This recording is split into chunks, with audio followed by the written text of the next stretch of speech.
Şimdi öğrencinin alt nodlarını da getireceğim. Bakın normalde şöyle çetrefilli bir yoldan gitmeniz gerekir arkadaşlar. Nasıl çetrefilli bir yol? Hangi öğrenci? Erman, adı Erman, soyadı şu. Onu tespit edeceksin. Sonra onun nodunu bulacaksın. Alt nodlarını alacaksın. Bunun yerine Object Oriented çalışmak daha iyidir arkadaşlar. Nasıl? Projenin içerisine sağ tık add yeni bir class. Class'ın adı öğrenci. Öğrenci klası. Public class öğrenci. Bunun içerisine geliyorum. Prop string adı, prop string soyadı, prop XML node olarak ctrl noktayla ekleyemeyeceğiz. Düğümü. Yukarıda yazarsanız ayrıca XML node ekleyebilirsiniz.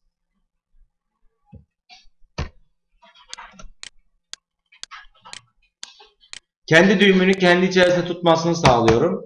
Ve Murat şeyi nasıl yapıyorduk?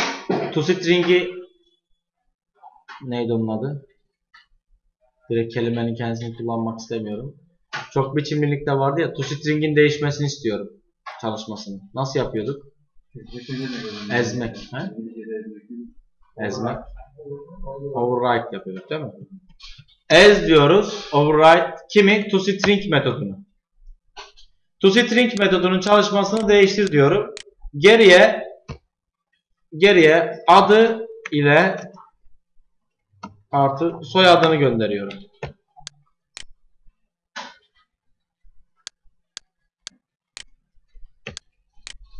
Böyle bir sınıf oluşturdum. Birazdan bunun faydasını çok daha kritik bir şekilde göreceksiniz. Yaklaşık olarak tahmin ediyor musunuz nasıl bir fayda sağlayacak?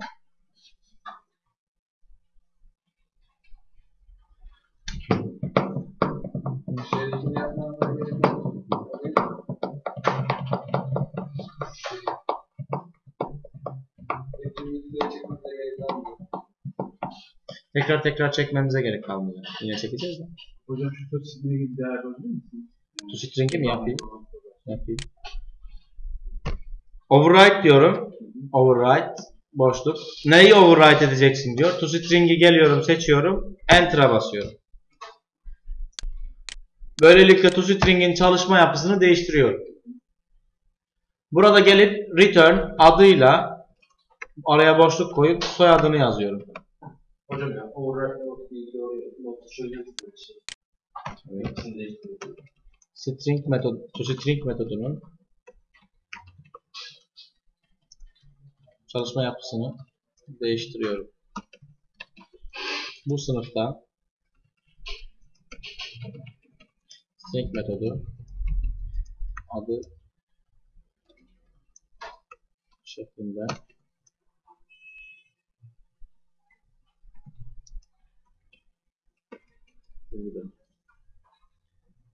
bu sayede şey yazayım mı? Bu sayede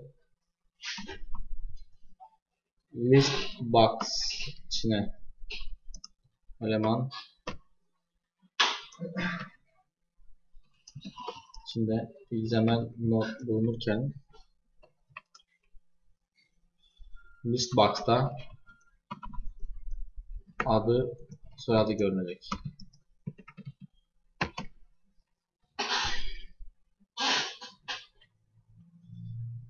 Form 1'e geliyorum arkadaşlar. Şurada öğrencinin her bir öğrencide denerken adını ve soyadını buraya yazıyordum ya. Bunun yerine geliyorum. Öğrenci nesnesinden bir tane üret diyorum. Öğrenci o eşittir new öğrenci. O nokta adı diyorum.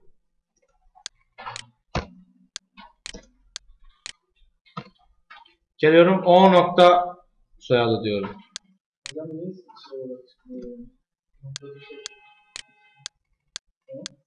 Ne olarak çıkmıyor?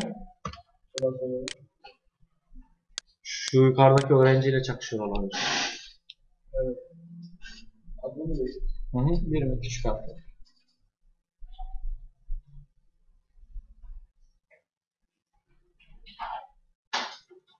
Dünyanın sonuna doğru ama ölmüşüz.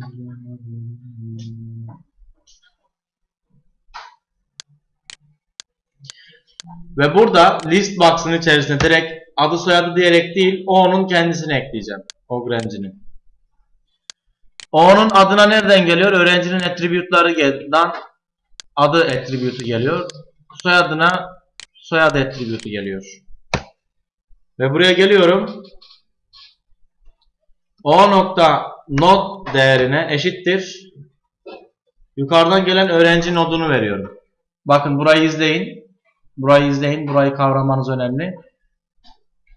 For each her seferinde her bir öğrenciyi listenin içerisinden alıp öğrenci değişkeninin içine atacak. Aşağıya indiğinde her bir öğrenci için yeni bir öğrenci sınıfından örnek alacak. Öğrenci instance'ı oluşturacak. Oluşturduğu bu instance'ın adı değişkeninin içerisine adı attribute'unu çekip koyacak.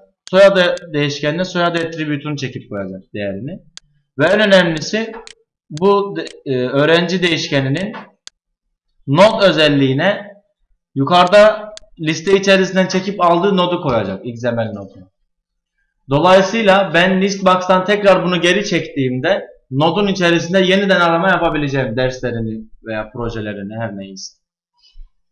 Böyle bir faydası olmuş olacak bana. O zaman direkt şeyi değiştirdik.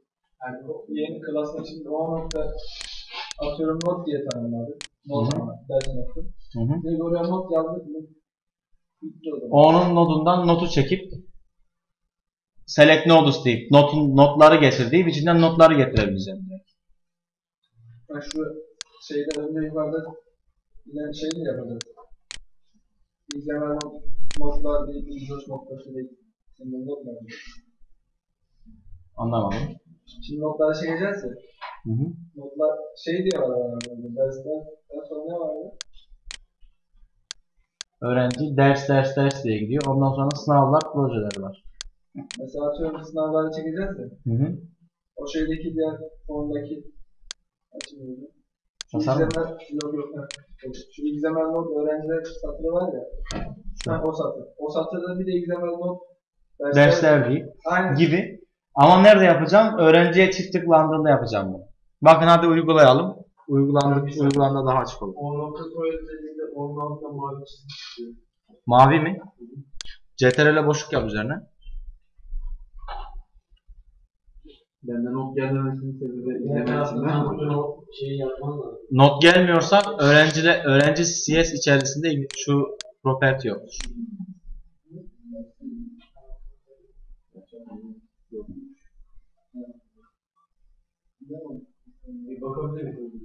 Bakabilirim.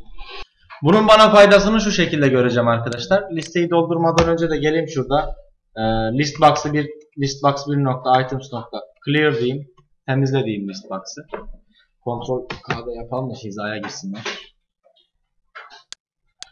Hasan diyor diye her tıkladığımızda tekrar doluyor diye. Şimdi tekrar dolmayacak.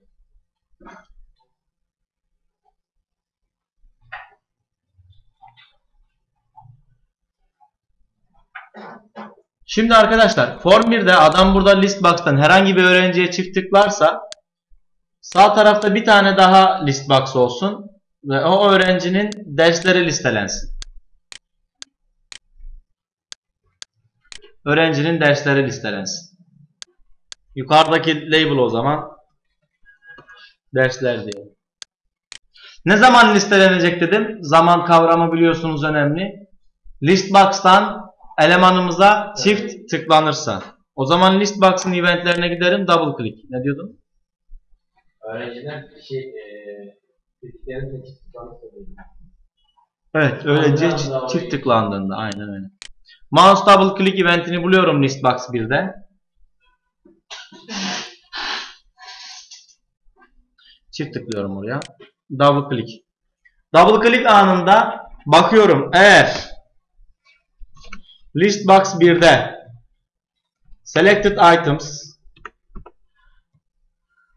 selected item eşit null ise dön diyorum. Aşağıdaki komutları çalıştırmaya kalkma, hata verirsin. Hocam mouse double click'e nereden geldi? Listbox'tan mı tıkladın? Listbox'a tıkladım eventlerde. Bire, evet. Biri. Hı. Öğrencilerin bulunduğu liste. O da bir daha bir tamam mouse double click. Orada herhangi bir seçenek yok, direkt tıklıyoruz yani. Double click diye burası geliyor. Listbox 1'in selected item'ı null ise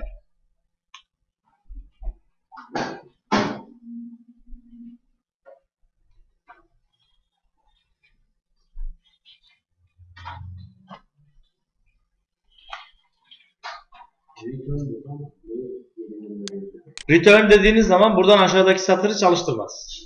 Buraya gelir, bu koşul true ise yani seçili bir eleman yoksa return hop geri döner. İptal eder işlemi yani. Sadece bu içindeki şeyi çalıştırıyor değil mi? Ha? Nasıl? Sadece return sadece bu için. Tabi sadece return if'e ait olduğu için seçili bir eleman yoksa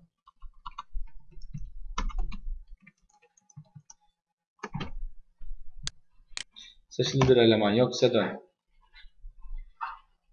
Değilse buraya geldiğinde sonuç olarak o zaman seçili bir elemanı vardır değil mi? Böyle uzun uzun if scope'larını almamak için böyle yaptım. Geldim arkadaşlar, seçili bir elemanı var demektir dedik. O elemanı alırım o zaman. Elemanın nedir? Öğrenci nesnesidir. Nereden biliyorum? Çünkü içerisine öğrenci nesnesi attım. Öğrenci olarak al diyorum. Kimi? Listbox 1'in selected item'ını.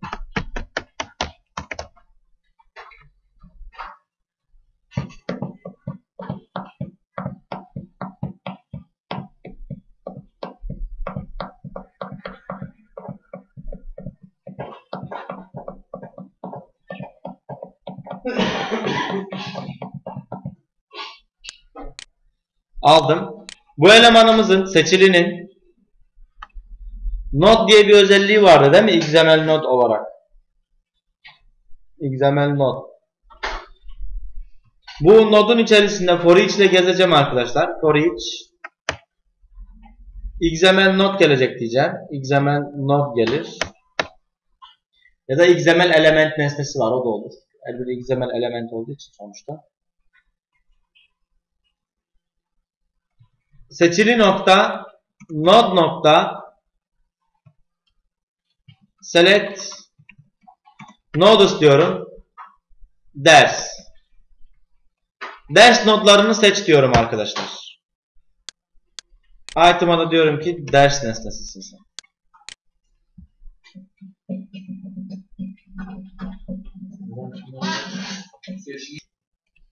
Burada ne demiş oluyorum arkadaşlar? Bakın.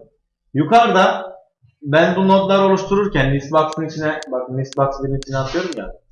Atarken node özelliğine ne koydum? Direkt öğrenci. Bu öğrenci nedir? Öğrenci nodudur. Komple XML'dir. Burada çalıştırıp şuradan bakalım. Bak geldi buraya. Geldi buraya. F10 ilerledim.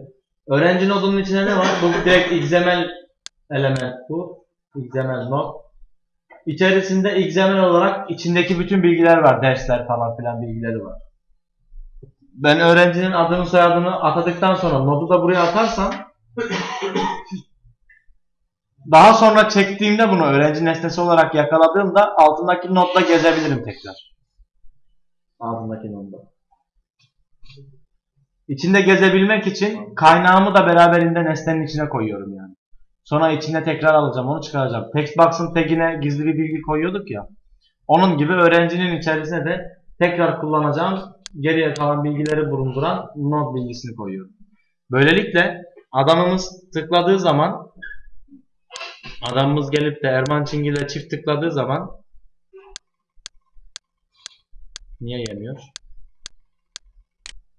Devamlı getirmedik mi? Ha, F5'e bastığım için şuralarda durmuyor. Çalışıyor da. Şöyle. Bastığım zaman seçili dediğimde bak. Öğrenci listbox'ın selected item'ını seçili öğrenci olarak aldım. Erman Çingil'i yakaladı bak. Erman Çingil'in node özelliğinde ne var? bir XML node var. Bunun içerisinde işte ders yazılım, sınavlar, MS SQL, projeler falan bütün bilgileri var. Tekrar onun içerisinde gezebileceğim. Aksi takdirde ne yapardım? Tekrar git XML dosyasını çek. Tekrar XML içerisinde Erman Çingil'i bul. Erman Çingil'i not olarak al, bu sefer içindekilerde tekrar gez. Tekrar programı kasmış olacaktım bulmak için, tespit etmek için. Ben bitirdim de olayı içeri. Bu saatte duruyorum. Şimdi her bir dersi seçtikten sonra Listbox 2'ye ekleyeceğim ama dersin içerisindeki bilgiler de yine lazım olacak bana. O zaman projeye ders nesnesi eklemek mantıklıdır, Object Oriented. Solution'a tıklarım. Projeye sağ tıklayıp ekle derim. Yeni bir eleman.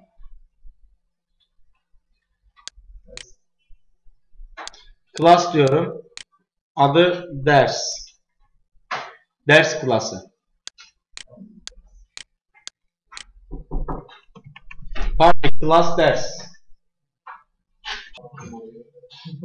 Public class ders dedik. İçerisine public property'lerini koyalım. Prop diyelim. String olarak ne vardı XML'de? Dersin adı vardı değil mi? Kredisi vardı, ders saati var. String olarak adı diyorum. Allah. Adı olarak property oldu.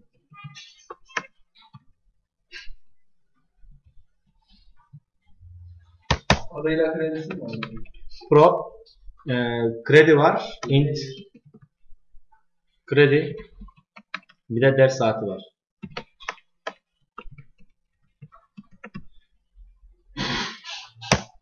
Integer yerine byte da seçilebilir bunlar. Hocam Object Oriented'de get çok oynuyoruz. Buralarda hiç oynamıyorum. Niye? Bunlar direkt tutacak değeri çünkü. Get set anında bir şey yapmayacak. Şunu yapabilirsiniz. Tamam, get set'le bakın. O zaman şey yapalım. Hocam bir öğrenelim. Sonra bir Tamam, bunu diğerinde öğrenin. Bunda da böyle olsun. Bakın prop diyorum. Geliyorum. XML node diyorum. Yine burada ctrl nokta çalışmaz property tanımlarken. Node diyorum arkadaşlar. Yukarıya using system nokta XML ekliyorum.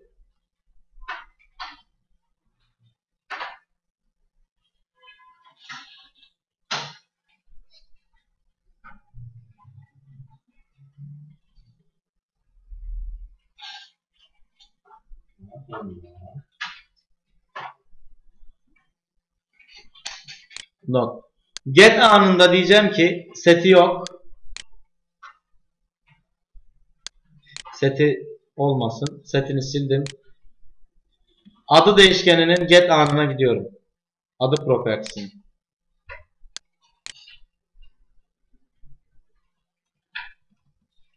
Eğer birisi adı değişkenini çağırırsa diyorum.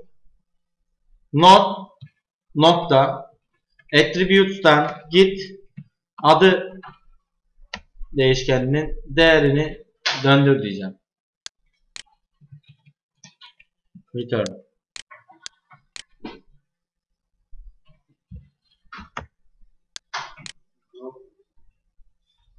Adam eğer ki dersin adını çağırırsa nodun içine git attributes'tan adını dönder diyorum.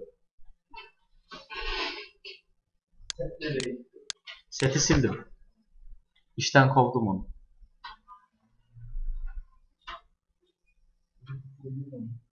Ha? Sildim onu. Kredisini çağırırsa Hocam böyle yapmam mı daha iyi? bu daha iyi. Node.attributes'tan daha object oriented bu. Node.attributes'tan kredi değerin. Yalnız K'si büyük mü küçük mü onlara dikkat edin. Kendi XML'inizde nasıl olduğuna bakın, ona göre yazın. Ben kendi XML'ime göre yazıyorum. Value bana string döner. Int.parse'la çeviririm. Çevirdiğim değeri return yaparım.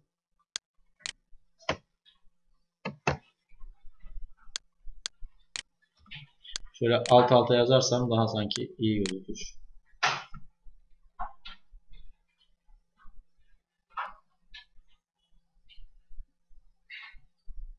Setini yine sildim.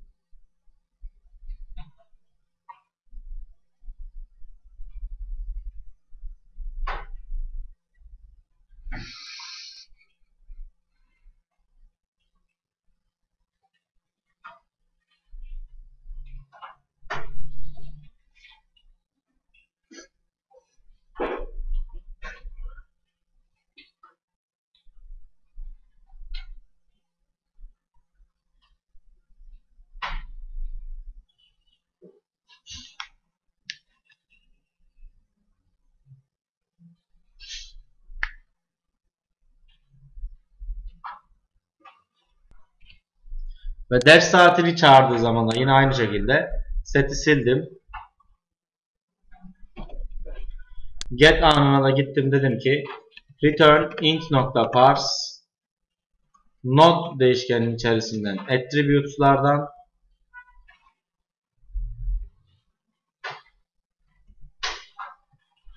ders saati. Niye kullanmadığını? Sette XML'in içerisine götürüp yazması lazım. Bir sürü işlem.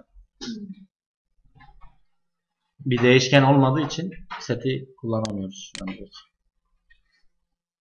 Ders saati bu şekilde mi yazılıyor XML'de? Gidip bakıyorum. Dersin D'si büyük, S'si büyük, ders saati doğru. Sizde XML içerisinde farklı olabilir. XML'inizi kontrol ederek yazın. Olmayan XML.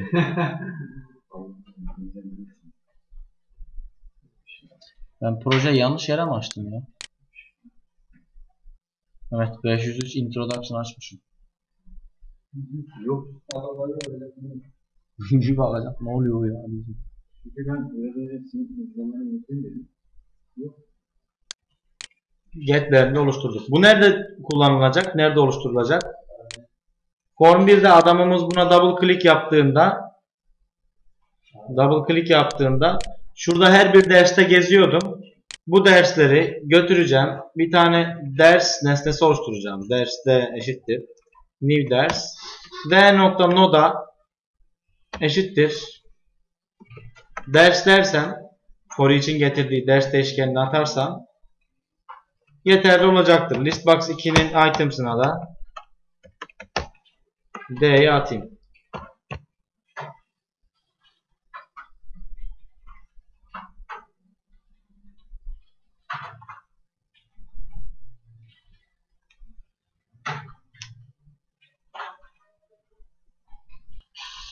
Çalıştırdığımız zaman getir dedim. Erman Çingil'e tıkladım.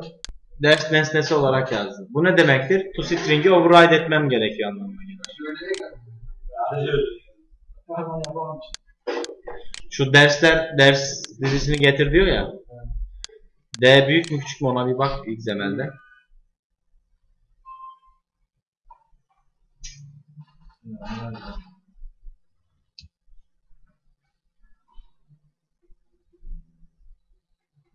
Küçük müymüş? Sefa sende? Büyüğü de mi olmalı? Küçüğü. Diyor ki ders nesnesi içerisinde toString'i çalıştırdığımda bana bu yazı geliyor. O zaman diyorum ki override toString. toString'i çalıştırdığımda o çıkmasın.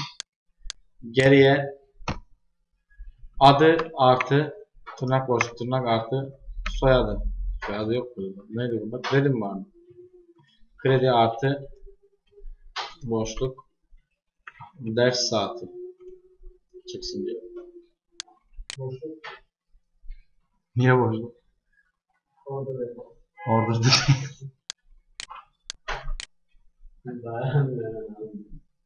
Aklını tutan adı soyadı mı? Hı? Adı soyadı kredi mi? Adı soyadı mı? Adı var soyadı yok. Adı kredi ders saati. Geldim. Getir diyorum. Erman Çingil tıklıyorum. Yazılım 10 saat 10 saat. Ertunç yalnız temizlemediği için arka arkaya yazıyor hepsini.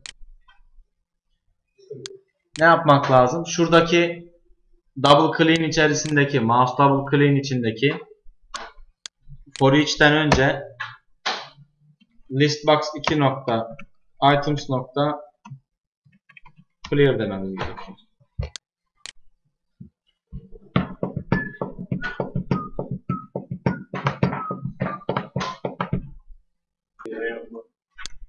Design'da geliyorum arkadaşlar. Dersler gibi notlar diye de bir not açıyorum. Notlar. Sınavlar. Bir tane daha açıyorum. Projeler. Projeler.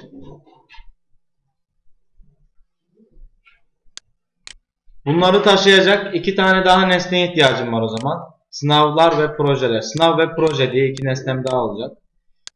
Burayı sıkıca izleyin. Hızlı yapacağım burayı. Aynı şeyleri yapacağım çünkü. İzleyin sadece burayı. Sınav diye bir tane nesne tanımlıyorum. Osman Sınav. Bir anda geldi değil mi? Prop diyorum. String. Sınavın neyi vardı arkadaşlar? Adı vardı garanti. Sadece adı var. Adı vardı, şanı yoktu. Sınavlar, sınav. Adı var, o kadar. İçinde bir de değer var. Adı diyorum. Prop string mi olsun, ne olsun? Double olsun. Not olsun. Bir de ne olacak tabi? Prop XML not. Lan oğlum.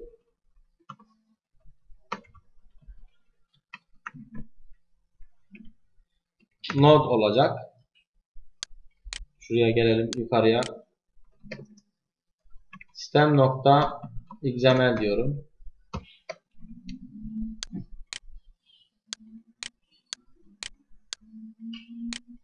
Setleri sildim. Adının get olayında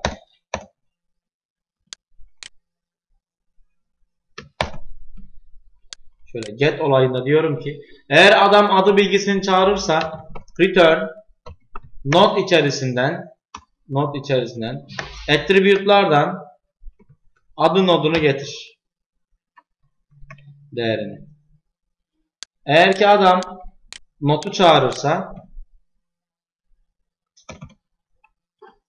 şöyle notu çağırırsa return double nokta parse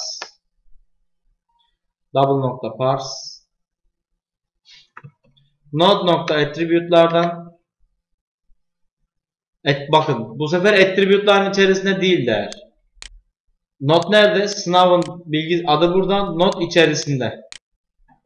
İçerisindeki bilgi yani. İçerisindeki bilgiyi iki şekilde alırsınız. Nereye gitti ya? İçerisindeki bilgiyi iki şekilde alırsınız. Ya node nokta first child deyip içindeki elemanın tekstini, inner tekstini alırsınız. Ya da değerini alırsınız.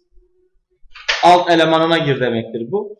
First child aynı zamanda yine XML node döndürür. Yani gelip de öğrenciler seçiliyken öğrencilerin first child'ı derseniz öğrenci nesnesine gelir.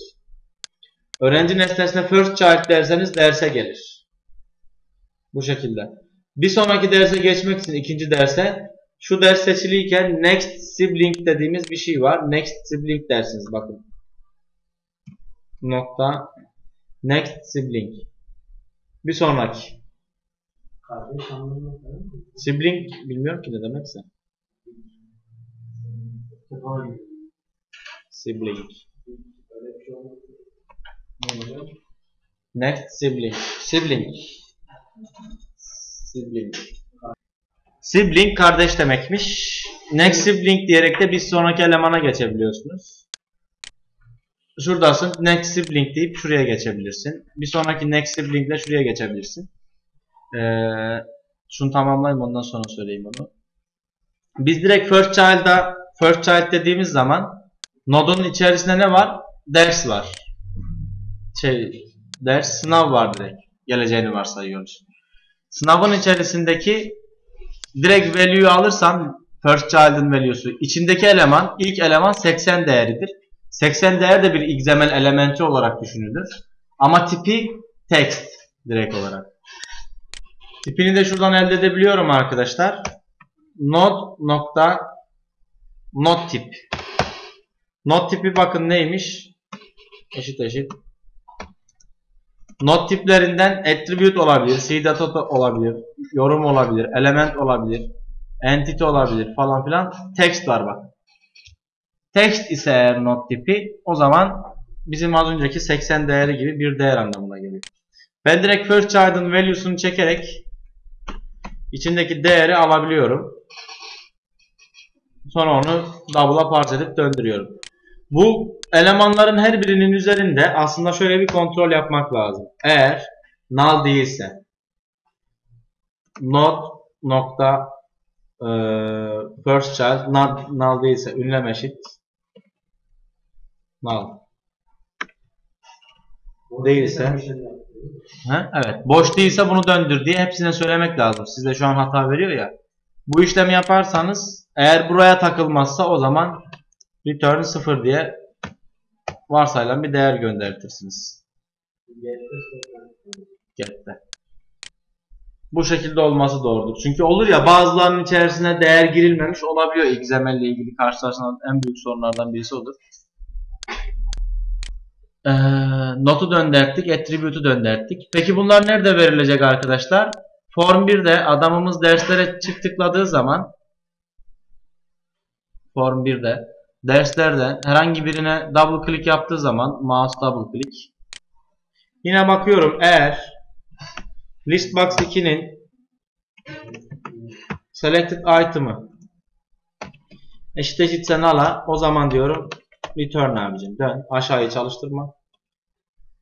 Sonra geliyorum aşağıda seçili nodun bir tane nedir bu?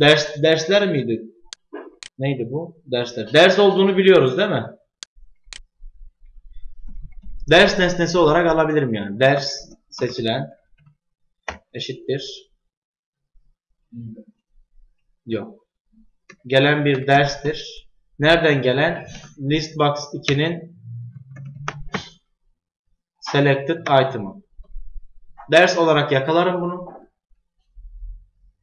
Yakaladıktan sonra eğer ReSharper kullanıyorsanız böyle bir olaydan önce der ki size eğer böyle bir şey yapacaksan şunu yap. Listbox 2'nin selected item'ı as ders ise is ders ise is ders. Bu eğer ki ders nesnesi ise true döndürür o zaman aşağıya iner. ReSharper kullanırsanız bunların her biri otomatik yapılır. Orada yani uyarır sizi, tıklarsınız çevirir. Bir avantaj. Seçilen dedim. Ondan sonra arkadaşlar aldıktan sonra ne yapacağım? İçerisindeki elemanlarda döneceğim. Projeler var. Bir de ne var? Sınavlar var. For each ile gez diyorum. Önce sınavlarda gezeceğim bakın. XML node gelecek diyorum. XML node gelecek. Node ne demekti? Düğüm. Sınav olarak gelecek diyorum. Nereden gelecek? Seçilen elemanın nodunun first child'ının bakayım. Seçilen elemanın nodu direkt ders nesnesi. First child'ı nedir? Sınavlar. Sınavlar nesnesinde select nodes diye seçerim diyorum. Seçerim. Neleri seçeceğim? Sınav nesnelerini. Bakın tekrar söylüyorum. Seçilen elemanın ders nesnesinin node özelliğinde XML node var. Onun ilk first child'ına git. XML üzerinden göstereyim. Ders nesnesi. First child'ına git dediğimiz zaman şak sınav nesnesine geliyor. Şunu alıyor. Bunun içerisinden sınavları getir diyorum. Sınav diye bana bunları getiriyor. Ama bu sınavlara gitmesi lazım değil mi? Böyle bir çocuğu sınavlar. Yok. Bunun altında dersin içinde direkt sınavlar diye sınav diye bir şey olmadığı için altındakinin altında olduğu için kafası karışır. Ya da şunu yapabiliyoruz diye hatırlıyorum. First child demeden select nodes sınavlar altındaki sınav nesneleri diyebiliyorum. Bir böyle deneyelim. Böyle olmazsa diğerini tekrar yapalım. Bunu dedikten sonra her bir gelen elemanı sınav nesnesine atacağım. Sınav s eşittir new sınav. S nokta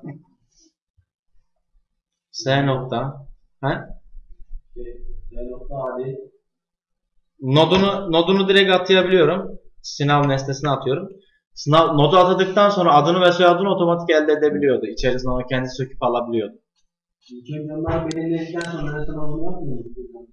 O ilkinde öyleydi. Bunlarda get propertilerini ayarladığımız için direkt böyle yapabiliyoruz. Sonra da bunu listbox 3'e atacağım. Listbox item 3'e de ekle diyorum. Eklediği zaman ne yapacak? Diyecek ki bunun toString'ini override etmemişsin. Sınav nesnesinin toString'ini override ediyorum. Ve sınavın adı artı tire koyalım oraya. Notu. Bilgisini yan yana yazsın. Bir deneyelim bakalım. Geldim. Getir dedim öğrenciler. Ertunç'u seçtim. Web grafiğe çift tıkladım. Tasarım 80, afiş 72, optimizasyon 92, action script 100 olarak gözüktü. Seçti. Anıl'ı seçtim. Anıl'ın notları. Yazılımı seçtim. Boşaltmadığım için tabii. Intro ve grafik notları geldi. Doğruymuş. Üçe atarken sınavlar sınav şeklinde. Şu yazımda sınavların altındaki sınav nesnelerini getirdi diyebiliyorum. Peki proje notları için ne yapmamız lazım?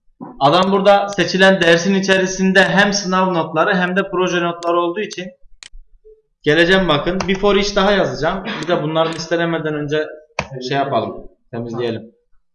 Listbox 3.items.clear'la temizleyin. Gelin buraya.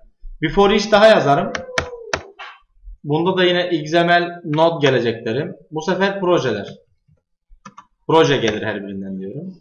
Nereden gelecek? Seçilen elemanın node özelliğinden select nodes'la seçelim yine. Diyelim ki projeler nodunun altındaki proje notlarını getir. First bir altına ise onların hepsi olmaz mı? O da olur. Şu da bir seçim. Direkt yol tarifi de bir seçimdir. First child, next sibling, parent gibi böyle tekrar yukarı çık aşağı in yapabiliyorsunuz. 4 saatte yanlış yere gitme şey var mı? Yanlış yere. Bir altına girer. Ondan sonra next sibling. Yanlış yere gitme olayı şöyle olabilir. Bu daha güvenli bir yöntem. O yüzden. Şu şekilde olabiliyor bazen. Bazen ilk eleman sınav proje olmayabiliyor.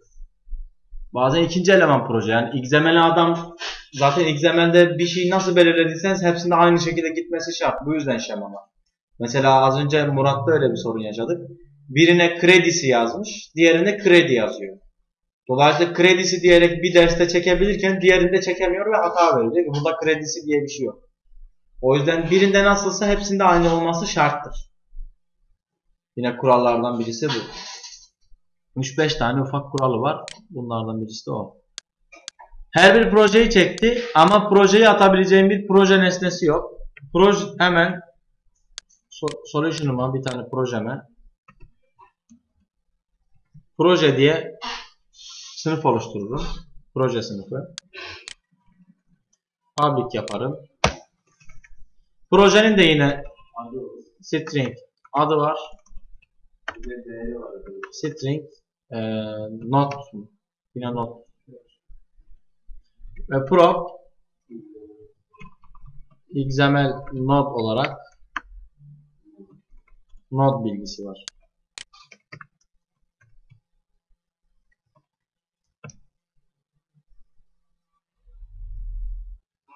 Burada da şey yapalım mı?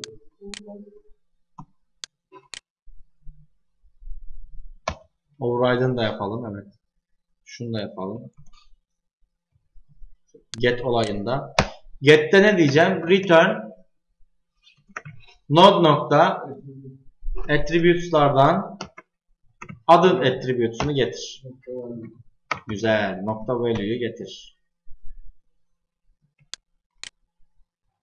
Şuradaki get olayına gidiyorum. Burada diyor ki otomatik property'de sadece get olamaz. Ya otomatik property yapmayacaksın ya da otomatik property ise set'i de olacak diye hata veriyordu. Return string değildi yalnız, bu double'dı. Duble. Duble nokta parse kimi? Node üzerinden bu sefer attributes'lardan değil, node nokta first child'ın value'su. İçindeki elemanın değerini getir diyor. Bir parantez daha olacak. Bu yok. Tamam.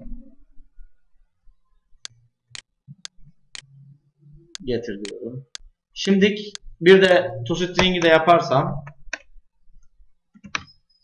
toString metodu return adı artı tırnak tırnak artı not bilgisi.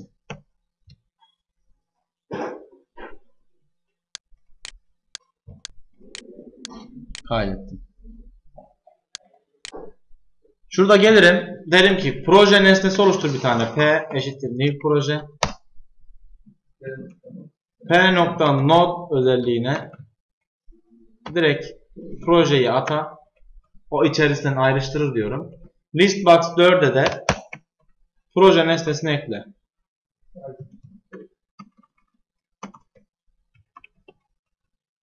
P nesnesini ekle. Bu şekilde lazım olursa proje nesnesini tekrar çekebilmiş de olacağım. Ve şundan önce listbox 4'ün items'ını clear diyeceğim.